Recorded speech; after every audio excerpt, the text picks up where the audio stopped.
손끝이 떨리기 시작했지만 최대한 티를 내지 않으려 노력했습니다.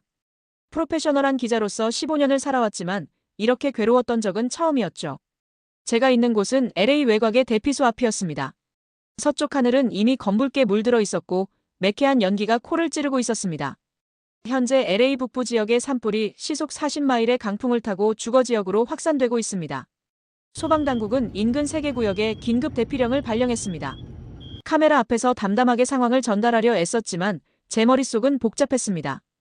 오늘 아침 소피아와 나눈 마지막 대화가 자꾸만 떠올랐기 때문이죠. 출근 전 아침도 제대로 챙겨주지 못한 채 서둘러 나서는 저를 향해 소피아가 던진 차가운 눈빛이 마음에 걸렸습니다. 엄마는 맨날 이렇게 일이 먼저예요. 나는 언제나 나중이고. 그때 휴대폰이 진동하기 시작했습니다.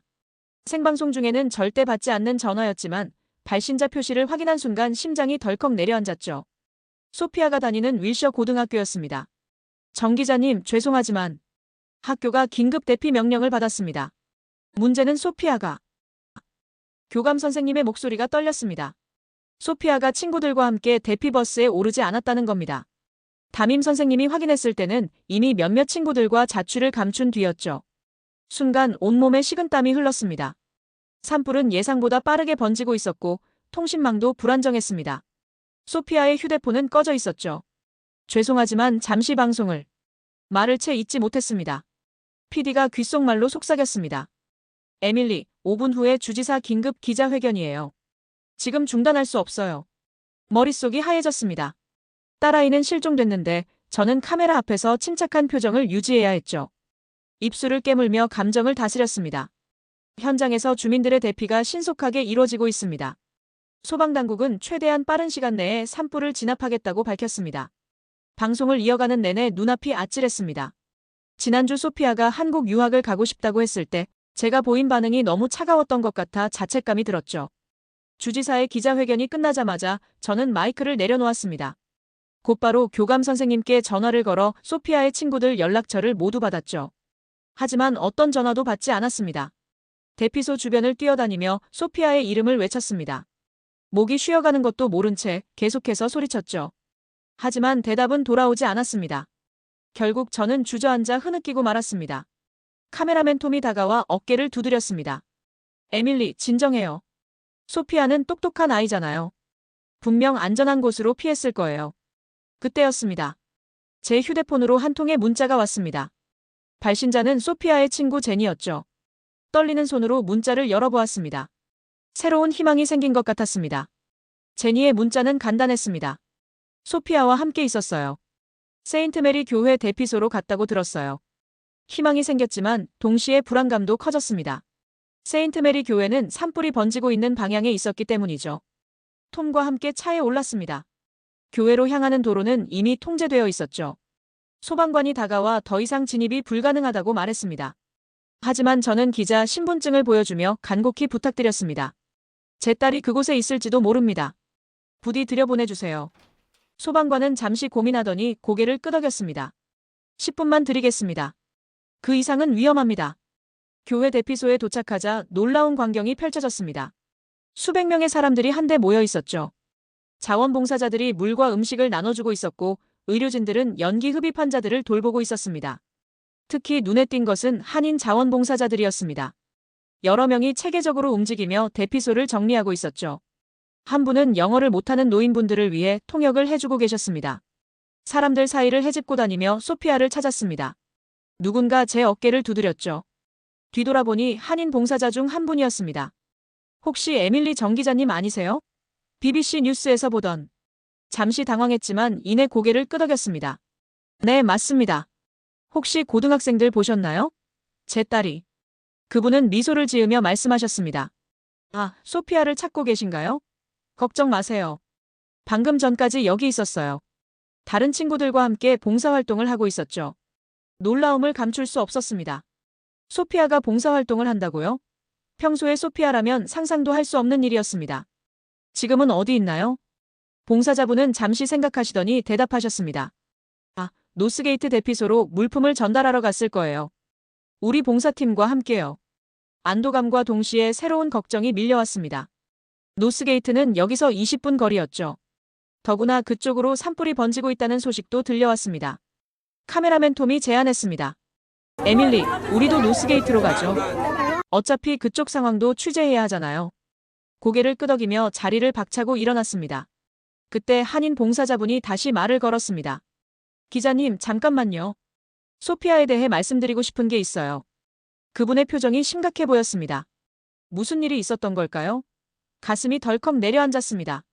한인 봉사자분은 잠시 망설이다 입을 열었습니다. 사실 소피아가 오늘 아침 일찍부터 여기 있었어요. 학교 수업도 빠지고 와서 걱정했는데 알고 보니 친구들과 함께 자원봉사를 하겠다고 온 거더하고요. 순간 화가 치밀었습니다. 수업을 빠지고 몰래 나온 거였군요.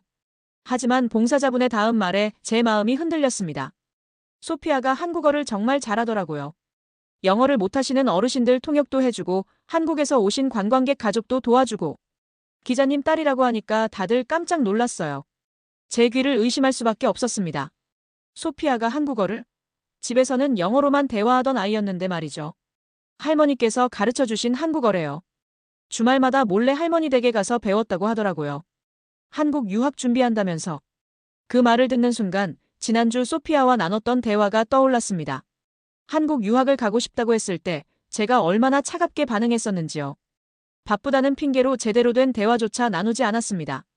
정 기자님, 솔직히 말씀드리면 소피아가 많이 외로워하는 것 같았어요. 방송국 일로 늘 바쁘신 엄마 얘기를 하면서 말씀을 이으시던 봉사자분은 잠시 망설이다 주머니에서 편지 한 통을 꺼내셨습니다. 소피아가 혹시 엄마를 만나면 전해달라고 했어요. 떨리는 손으로 편지를 받아들었습니다. 봉투 겉면에는 서툰 한글로 엄마에게라고 적혀 있었죠. 편지를 펼치자 소피아의 글씨체가 눈에 들어왔습니다. 엄마, 미안해요. 갑자기 사라져서 걱정하셨죠? 저는 괜찮아요. 할머니가 늘 말씀하셨어요. 어려울 때 서로 도와야 한다고. 그래서 친구들이랑 같이 봉사하기로 했어요. 엄마처럼 누군가에게 도움이 되는 사람이 되고 싶었거든요. 눈시울이 뜨거워졌습니다. 톰이 조심스레 다가와 어깨를 두드렸습니다. 노스게이트로 가봐야 하지 않을까요? 고개를 끄덕이며 일어섰습니다. 그때 또 다른 봉사자분이 다급히 뛰어왔습니다. 큰일 났어요. 노스게이트 쪽으로 가는 도로가 전부 통제됐대요. 산불이 그쪽으로 번지고 있다고. 심장이 멎는 것 같았습니다. 소피아가 있는 곳으로 가는 길이 막혔다니. 설상가상으로 그쪽으로 산불까지 번지고 있다는 소식에 다리에 힘이 빠졌습니다. 차라리 카메라 앞에서 생방송을 하고 있는 게 나을 것 같았습니다. 최소한 그때는 프로의식이 제 감정을 억누를 수 있었으니까요. 하지만 지금은 그저 딸아이가 걱정되는 한 엄마일 뿐이었습니다. 다른 길이 있을 거예요. 톰의 말에 저는 곧바로 정신을 차렸습니다. BBC 현장 기자로 15년을 살아오면서 배운 게 있다면 포기하지 않는 것이었죠. 지도 앱을 펼쳐 우회로를 찾기 시작했습니다. 산길로 돌아가면 갈 수 있을 것 같아요. 봉사자분이 지도를 가리켰습니다. 저희 봉사팀도 그 길로 물자를 나르고 있어요. 제가 안내해 드릴게요. 김 봉사자님의 차를 따라 산길로 접어들었습니다. 포장되지 않은 길이라 차가 심하게 흔들렸죠. 창밖으로는 검은 연기가 하늘을 뒤덮고 있었습니다. 에밀리, 저기 봐요. 톰이 갑자기 소리쳤습니다. 길가에 차 한 대가 서 있었죠. 봉사자들이 타고 간 밴이었습니다. 차에서 내려 주변을 살폈습니다. 타이어가 펑크난 것이 보였죠. 하지만 사람은 보이지 않았습니다. 불안감이 점점 커져갔습니다. 그때였습니다. 멀리서 희미하게 노래소리가 들려왔습니다. 한국 노래였죠.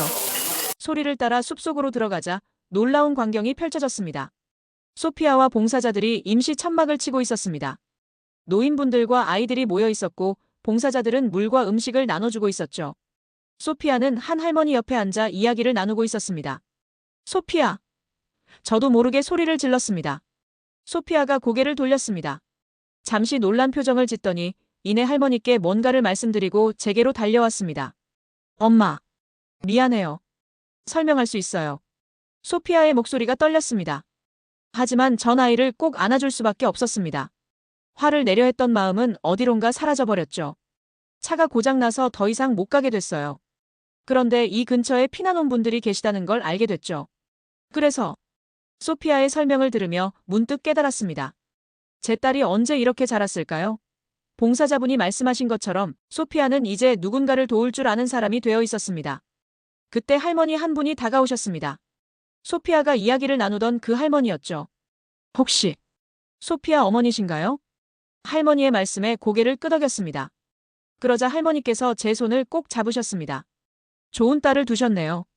아까부터 저희들 걱정해주면서. 할머니의 말씀이 채 끝나기도 전에 사이렌 소리가 울려 퍼졌습니다. 산불이 이쪽으로 번져오고 있다는 경고음이었습니다. 사이렌 소리가 울리자 모두가 긴장했습니다. 바람이 심해지면서 연기가 짙어졌죠. 숨쉬기가 점점 힘들어졌습니다. 여기 계신 분들, 어떻게 데리고 나가죠? 소피아가 걱정스러운 목소리로 물었습니다. 노인분들과 어린아이들이 많았기에 빠른 이동이 쉽지 않았죠. 그때 톰이 무전기를 들고 뛰어왔습니다. 소방서와 연락이 됐어요. 구조 헬기를 보내준다고 합니다. 하지만 문제가 있었습니다. 이 울창한 숲에서는 헬기가 착륙할 만한 공간을 찾기 어려웠죠. 게다가 연기가 자욱해 상공에서 우리를 발견하기도 쉽지 않을 것 같았습니다. 저기 벌판이 있어요.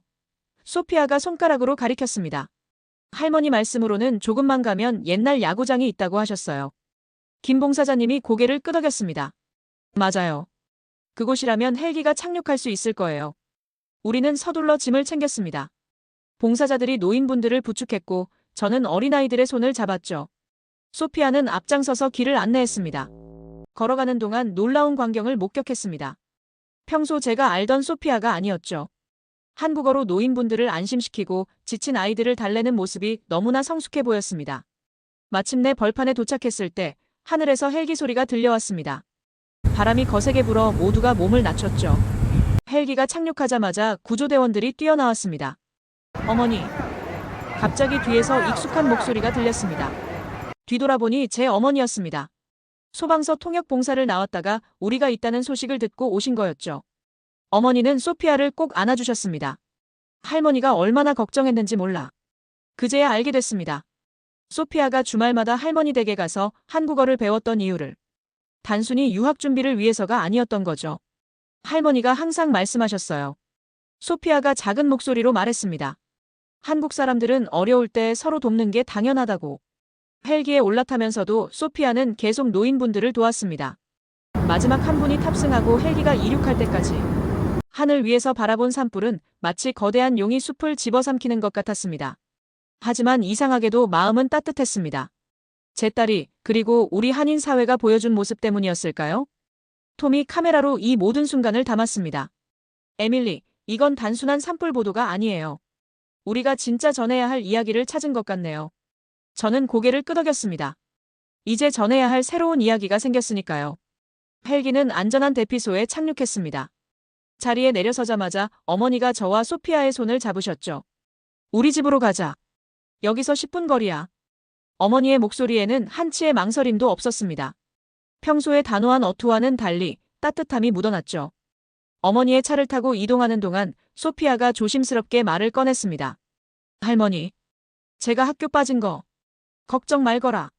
어머니가 백미러로 소피아를 보며 미소 지으셨습니다. 내가 한 일이 자랑스럽구나. 그런데 다음부터는 미리 얘기하고 가야 해. 엄마가 많이 걱정했잖니. 소피아는 안도의 한숨을 내쉬었고 저는 어머니의 달라진 모습에 놀라움을 감출 수 없었습니다. 평소 같으면 크게 꾸중하셨을 텐데 말이죠. 어머니 댁에 도착하자 익숙한 된장찌개 냄새가 코를 찔렀습니다. 어머니는 언제나 이런 상황에 대비해 음식을 준비해 두시는 분이었죠. 톰도 같이 들어와요. 밥 먹어야지. 어머니는 톰까지 챙기셨습니다. 카메라를 들고 있던 톰은 잠시 망설이다 감사하다며 따라 들어왔습니다. 식탁에는 이미 따뜻한 밥과 반찬들이 차려져 있었습니다. 된장찌개, 불고기, 각종 나물까지. 어머니는 마치 우리가 올 것을 알고 계셨다는 듯이 모든 걸 준비해 두셨더군요. 할머니, 이거 다 언제 하셨어요? 소피아가 놀란 눈으로 물었습니다. 아침부터 산불 소식 듣고 걱정돼서 계속 만들었지. 우리 소피아가 분명 배고플 거라고 생각했어. 식사를 하는 동안 소피아는 오늘 있었던 일들을 신나게 얘기했습니다. 한국에서 오신 할머니들과 나눈 대화, 아이들을 돌보면서 있었던 일들, 봉사자들과 함께한 순간들까지. 엄마, 이제 알겠어요. 소피아가 문득 진지한 표정으로 말했습니다. 제가 왜 한국에 가고 싶었는지. 저는 숟가락을 내려놓고 소피아를 바라봤습니다. 평소에 반항적이고 고집스러운 표정은 없었죠. 대신 깊이 있는 결심이 묻어나는 눈빛이었습니다. 할머니랑 한국어 공부하면서 많은 걸 배웠어요. 한국 사람들이 어려울 때 서로 돕는 거, 정이라는 게 뭔지. 전 이런 걸 더 깊이 알고 싶어요. 어머니는 소피아의 머리를 쓰다듬으시며 말씀하셨습니다. 내가 할머니랑 공부할 때마다 얼마나 자랑스러웠는지 몰라. 너희 엄마한테는 말 안 했지만 저는 순간 목이 메었습니다. 그동안 제가 얼마나 많은 것을 놓치고 있었는지 깨달았기 때문이죠. 식사를 마친 후 저는 톰과 눈빛을 교환했습니다. 지금 이 순간을 놓칠 수 없다는 생각이 들었죠. BBC의 특별기획으로 이 이야기를 전하고 싶었습니다. 어머니 혹시 조심스럽게 말을 꺼냈습니다. 오늘 있었던 일을 바탕으로 한인 커뮤니티에 대한 특집 기사를 만들고 싶은데 인터뷰를 해주실 수 있을까요? 어머니는 잠시 망설이셨습니다. 평소 카메라 앞에 서는 걸 극도로 꺼리시는 분이었죠. 하지만 소피아가 재빨리 거들었습니다. 할머니 해주세요. 오늘 제가 본 것들, 느낀 것들. 다른 사람들도 알면 좋을 것 같아요. 할머니가 항상 말씀하시던 우리 한국 정신이요. 톰이 카메라를 세팅하는 동안 어머니는 긴장한 듯 앞치마를 만지작거리셨습니다. 소피아가 옆에서 할머니의 손을 꼭 잡아드렸죠. 이민 와서 처음 정착할 때가 생각나는구나. 어머니가 말씀을 시작하셨습니다. 아무것도 없이 시작했지만 한인회분들이 많이 도와주셨어. 그때부터 난 결심했지. 나도 누군가를 도울 수 있을 때 꼭 돕겠다고. 어머니의 이야기는 더욱 깊이 있게 이어졌습니다. 1992년 LA 폭동 당시 경찰도 포기하고 달아난 그 극한의 상황에서 한인들은 하나가 되어 스스로를 지켜냈다고 하셨죠. 젊은 한인 청년들이 총을 들고 가게를 지켰던 그 사진은 전 세계 언론의 헤드라인을 장식했답니다. 코리안 파워라는 말이 처음 등장한 것도 그때라고 하시더군요. 1997년 IMF 때는 더 놀라운 일이 있었습니다. 전 세계가 한국 경제가 무너질 거라 예측하던 그때 한인들은 다시 한번 뭉쳤죠. LA 한인타운에서만 3일 만에 10kg이 넘는 순금이 모였다고 합니다. 어머니는 당시 한국 뉴스에서 해외 동포들의 애국심이란 헤드라인으로 LA 한인들의 이야기가 소개됐다며 자랑스럽게 말씀하셨습니다. 특히 코로나 시기에는 한인 커뮤니티의 저력이 더욱 빛났다고 해요. 미국의 대형 병원들도 마스크가 부족하다고 아우성일 때 LA 한인사회는 한국의 선진 방역 시스템을 그대로 도입했답니다. 한인 의사회가 만든 드라이브스루 선별진료소는 CNN에서도 특별 취재를 올 정도였죠. 미국인들이 마스크를 구하지 못해 헤맬 때 한인 단체들은 이미 한국에서 마스크를 대량 공수회와 지역사회에 무상으로 나눠주고 있었습니다. 한인 약사회는 손소독제 제조법을 공유하며 지역 의료진들을 도왔고 한인 식당들은 병원 의료진들에게 매일 따뜻한 도시락을 배달했죠. 백인들도 흑인들도 히스패닉들도 모두 한인 커뮤니티의 나눔과 협력에 감동했다고 하셨습니다. 서로 돕는 게 당연하다는 한인들의 공동체 정신은 이제 미국 사회에서도 하나의 모범 사례가 되었다고 하시더군요. 어머니의 말씀을 들으며 저는 제 뿌리가 이토록 자랑스러운 곳이었다는 걸 새삼 깨달았습니다. 오늘 소피아가 한 일도 마찬가지야. 한국 사람들은 피가 그렇게 흐르나 봐. 누가 시키지 않아도 어려운 사람을 보면 돕게 되는. 인터뷰 도중 소피아가 갑자기 일어나 자기 방으로 뛰어갔습니다. 잠시 후 작은 노트를 들고 돌아왔죠. 이거 보여주고 싶어요. 소피아가 노트를 펼쳤습니다. 할머니와 함께 공부한 한국어 일기장이었습니다. 한글로 빼곡히 적힌 페이지 사이사이에 한국 문화에 대한 메모와 감상이 가득했죠. 처음에는 그냥 한국 드라마가 좋아서 시작했는데 소피아가 수줍게 말했습니다. 할머니랑 공부하면서 점점 더 깊은 걸 알게 됐어요. 한국인의 정신, 예의, 배려심 같은 거요. 저는 카메라 앞에 서지만 눈물을 참을 수 없었습니다. 제가 미처 보지 못했던 소피아의 성장, 어머니의 가르침, 그리고 우리의 뿌리에 대한 자부심을 이제야 마주하게 된 것이죠. 톰이 마지막 촬영을 마치며 속삭였습니다. 에밀리, 이건 단순한 뉴스가 아닌 것 같아요. 우리가 진짜 특별한 걸 찍고 있어요. 그의 말에 고개를 끄덕였습니다. 이제 전 알았습니다. 오늘의 산불 취재는 단순한 재난 보도가 아닌 우리의 정체성과 문화를 되찾는 특별한 여정이었다는 것을요. 취재를 마무리하고 있을 때 어머니께서 오래된 앨범을 꺼내오셨습니다. 1992년 LA 폭동 때의 사진들이었죠. 젊은 시절 어머니와 아버지가 함께 찍힌 사진도 있었습니다. 그때 너희 아버지가 한인 청년회 회장이었어. 어머니가 사진을 쓰다듬으며 말씀하셨습니다. 한인타운을 지키기 위해 매일 밤 순찰을 도셨지. 톰이 카메라를 다시 켰습니다. 마지막 인터뷰를 위해서였죠. 한 장의 낡은 신문 스크랩이 제 시선을 사로잡았습니다. 코리안 파워, LA를 지키다라는 헤드라인이었습니다. 그때는 몰랐어. 어머니가 말씀을 이어가셨습니다. 우리가 지킨 건 단순히 가게나 건물이 아니었다는 걸. 우리의 자존심, 우리의 정신을 지킨 거였지. 소피아가 할머니 옆에 바짝 붙어 앉아 사진들을 하나하나 살펴보았습니다. 그러다 문득 고개를 들더니 물었죠. 할머니, 무서우시지 않았어요? 당연히 무서웠지. 어머니가 소피아의 머리를 쓰다듬으며 대답하셨습니다. 하지만 우리는 한국 사람이야. 위기가 올 때마다 하나가 되는 게 우리의 DNA니까. 어머니는 IMF 시절 이야기도 들려주셨습니다. LA에서 모은 금이 한국으로 전달됐을 때 KBS 뉴스에서 방송된 영상도 보여주셨죠. 시민들이 줄을 서서 금을 모으는 모습에 전 세계가 감동했다고 합니다. 그리고 내가 오늘 보여준 모습, 어머니가 소피아를 바라보며 말씀하셨습니다. 그게 바로 진정한 한국인의 모습이야. 어려운 사람을 보면 돕지 않고는 못 베기는. 촬영을 마친 후 톰이 제게 속삭였습니다. 에밀리, 이건 단순한 재난 보도가 아닌 것 같아요. 우리가 한국인의 진정한 정신을 담아낸 거죠. 저는 고개를 끄덕였습니다. 오늘 하루 산불 속에서 보여준 우리 한인들의 모습, 그리고 그 속에서 자라난 제 딸의 모습까지. 이제야 저는 진정한 우리를 발견한 것 같았습니다. 소피아가 제 손을 꼭 잡았습니다. 엄마, 이제 알겠어요. 제가 왜 한국에 가고 싶은지. 우리가 얼마나 대단한 민족인지 더 깊이 알고 싶어요. 창밖으로는 아직도 연기가 피어오르고 있었습니다. 하지만 이상하게도 마음은 따뜻했습니다. 어쩌면 이것이 진정한 한류가 아닐까요? 드라마나 케이팝이 아닌 위기 속에서 더욱 빛나는 우리의 정신. 그것이야말로 세계가 주목해야 할 진정한 한국의 모습이었습니다. 취재를 마치며 저는 확신했습니다. 이 이야기는 반드시 전해져야 한다고. 우리의 뿌리가 얼마나 단단하고 자랑스러운지 전 세계가 알아야 한다고 말입니다. 어머니께서는 현재 진행 중인 LA 산불 현장의 한인 지원 활동도 자세히 설명해 주셨습니다. 한인 의료진들이 꾸린 이동식 진료소가 대피소마다 돌아다니며 진료를 하고 있었고, 한인 식당 연합회에서는 매일 2,000인분의 따뜻한 식사를 준비해 피해 지역으로 보내고 있다고 하셨죠. 우리 한인 교회들이 가장 먼저 대피소를 열었어요. 어머니가 자랑스럽게 말씀하셨습니다.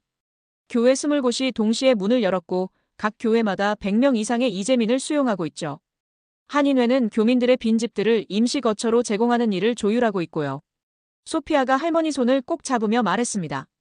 할머니, 제가 할머니랑 같이 했던 봉사활동 얘기해도 될까요? 어머니는 빙그레 웃으시며 고개를 끄덕이셨습니다. 알고 보니 소피아는 6개월 전부터 할머니와 함께 주말마다 노인복지관에서 봉사를 해왔다고 합니다. 한국어를 배우는 것은 그 봉사활동의 일부였던 거죠. 처음에는 그냥 한국어로 인사하는 것부터 시작했어요. 소피아가 설명했습니다.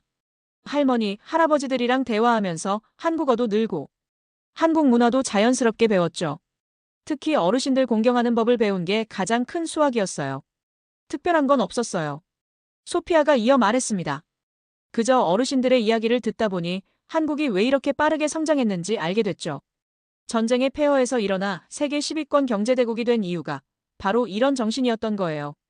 힘들 때 서로 돕고 다음 세대를 위해 헌신하는 마음이요. 어머니는 빙그레 웃으시며 덧붙이셨습니다. 오늘 산불 현장에서도 그걸 봤잖니. 한인 의사들, 식당 사장들, 교회 관계자들. 모두가 자기 일처럼 나서서 돕더구나. 그게 우리 한국 사람들이야. 톰이 카메라에 담긴 영상을 확인하며 말했습니다. 정말 놀라워요. 다른 커뮤니티는 대부분 정부나 구호단체의 도움을 기다리는데 한인들은 스스로 조직하고 움직이더군요. 그래서 더 특별한 거예요. 소피아가 자부심 가득한 목소리로 말했습니다. 할머니가 항상 말씀하셨어요. 우리는 남이 돕기를 기다리지 않는다고. 우리가 먼저 행동하고 우리가 먼저 변화를 만든다고요. 그래서 전 세계가 이제는 한국을 주목하는 거겠죠? 취재를 마무리하며 저는 깊은 깨달음을 얻었습니다. 케이팝이나 코리아 드라마의 인기가 아닌 바로 이런 정신이 한국이 진정으로 세계의 존경을 받는 이유라는 것을. 그리고 그 정신은 지금 이 순간에도 LA의 작은 한인타운에서 세대를 이어 계속되고 있었습니다. 이렇게 긴 이야기를 들어주셔서 감사합니다. 처음 에밀리 정 기자님이 이 사연을 보내주셨을 때 저는 단순한 재난 보도 이상의 무언가가 있다고 생각했습니다. 그리고 그것은 제 예상이 맞았죠. LA 산불이라는 재난 속에서 우리는 더 큰 이야기를 발견했습니다. 세대를 이어 전해지는 우리의 정신, 우리만이 가진 특별한 DNA, 그리고 무엇보다 전 세계가 주목하는 진정한 한류의 모습까지. 에밀리 정 기자님의 딸 소피아는 지금 한국에서 유학 중이라고 합니다. 그날의 경험이 그녀의 인생을 바꾸어 놓은 거죠. 그리고 에밀리 기자님은 BBC에서 한국 문화 전문 특파원으로 자리를 옮기셨다고 해요. 오늘 이 이야기를 통해 우리의 뿌리가 얼마나 단단하고 자랑스러운지 다시 한번 확인할 수 있었습니다. 그럼 지금까지 감동 한가득이었습니다. 영상 끝까지 시청해주신 여러분, 감사합니다. 구독과 좋아요 눌러주시면 더욱 감동 가득한 사연을 전달드리는데 힘이 됩니다. 행복한 하루 되세요.